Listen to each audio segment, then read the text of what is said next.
Ligue des Champions, Real Madrid, VfB Stuttgart. Comment on dit, Polo? Je dis VfB. VOFB? Faux FB. Faux FB Stuttgart. Le Real en prendrait bien une 16e, mon cher Fredo. Ah, mais ils sont toujours prêts pour 16e ça. couronne. D'ailleurs, ma chronique demain dans As, c'est je parle de la thérapie continentale.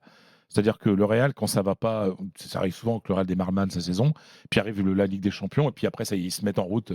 Pour la vraie raison du Real commence quand il y a le premier match de Ligue des Champions. Parce que c'est vrai que c'est moche. Ah, c'est Fred. pas beau. Ah, c'est moche. Ce Real, Sociedad, Real Madrid, bon, il y a victoire au bout, hein, évidemment. Alors, ils ont de la chance. Ils ont de la chance pour une raison. Avec Alors, Vinicius qui marque, Mbappé qui marque aussi. oui, deux pénaltys. Deux pénaltys.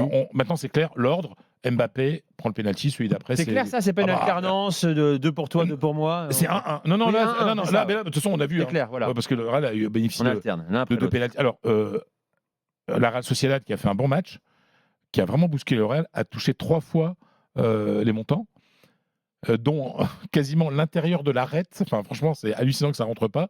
Donc, mais le Real, après les deux pénaltys sont clairs, a su profiter du manque de chance de la Real Sociedad. Mais le Real était vraiment parti pour une défaite. Hein. Je veux dire, c'est une équipe qui survit grâce à quoi? Grâce au talent individuel et à des à-coups. Mais on sent que collectivement, il y a quelque chose qui ne fonctionne plus. Alors moi, je voulais pas faire partie de ceux qui disaient, après les 2 premiers matchs, il n'y a plus Toni Kroos, mais je suis quand même obligé de dire aujourd'hui, il n'y a plus Toni Kroos. Il n'y a plus de directeur de jeu. Mais c'est pas un numéro 10 qui manque.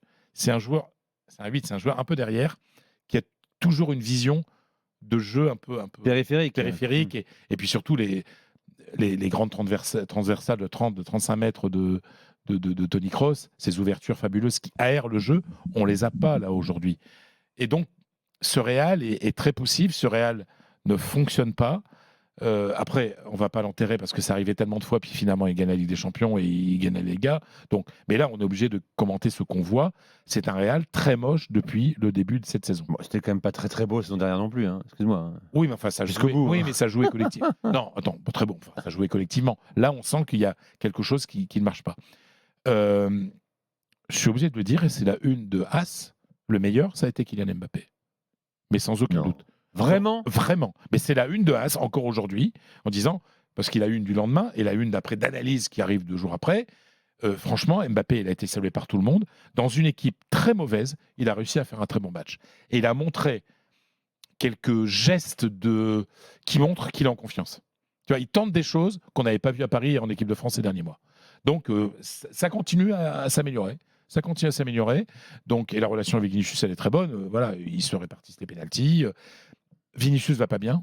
Vinicius a encore eu des problèmes avec le public, etc. Il tombe toujours dans le piège. Voilà, il y a des joueurs qui ne sont pas à leur niveau et qui ne sont pas bien dans l'histoire encore pour l'instant. Après, il y a plein de blessés aussi, hein, ça c'est toujours le problème. Mais voilà, je ne suis pas inquiet pour le Real parce que j'ai vu cette histoire plein de fois. Mais il y a un problème qu'Ancelotti, de distribution de jeu, de vision du jeu, qu'Ancelotti n'a toujours pas réussi à régler. De tempo à dicter, quoi. Bah, tu vois, on le dit. Ouais, ça manque d'un Rabiot, peut-être. Bon, Rabiot n'est pas Toni Kroos. Non, mais c'est ce que j'ai dit tout à l'heure. Franchement, c'était une belle option pour le Real. Et Bellingham va revenir dans quelques semaines là aussi, dans un rôle différent. Oui, parce que Bellingham, aujourd'hui, quand il y a les 3 devant, etc., il est un petit peu moins offensif que l'an dernier. Donc, il faut voir ça aussi. Mais aujourd'hui, il y a un trou au milieu, ça c'est clair. Polo, le VfB Stuttgart qui a enfin gagné, enfin après 3 journées, victoire ce week-end sur la pelouse de Gladbach, 3-1, doublé de Demirovic notamment avec un très bon Deniz Undav. Que peut-il faire, que peut-il espérer contre ce Real Madrid? Bah rien, mais on s'en fiche en fait. Oui. Parce qu'on va avoir bon des effets pervers. Non, mais en fait, on va avoir les effets pervers de ce nouveau système. Je vous parle depuis le début de la liste de courses que vous avez. Si Stuttgart se prend 4-0 à Bernabeu, eh ben, ils seront engueulés par la presse, ça va durer 48 heures. Mais ce qui est important, c'est de gagner, c'est d'être dans les 24 à la fin des 8 journées. C'est-à-dire qu'on va avoir des effets très pervers, on va s'en rendre compte au fur et à mesure que la compétition va avancer. Et plus les années vont passer, et encore une fois, moi je suis un adepte du système suisse à ce niveau-là. La différence qu'on a avec les échecs, c'est qu'on sait notre adversaire dès le lendemain, au jour le jour, et non pas une liste comme ça.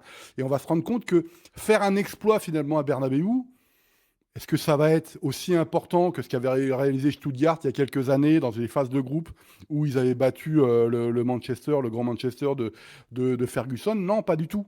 En fait, il faut que tu raisonnes. Tu peux pas raisonner comme ça. C'est-à-dire que faire un exploit, prendre le point à Bernabéu et t'incliner à domicile face au Sparta de Prague, bah tu te fais avoir parce que tu as un système de classement où tu dois être dans les 24. Ouais, bien sûr. Donc c'est pas grave de se prendre un 4-0 à Real à partir du moment où tu gagnes un 0 sur penalty la 93e contre le Sparta de Prague.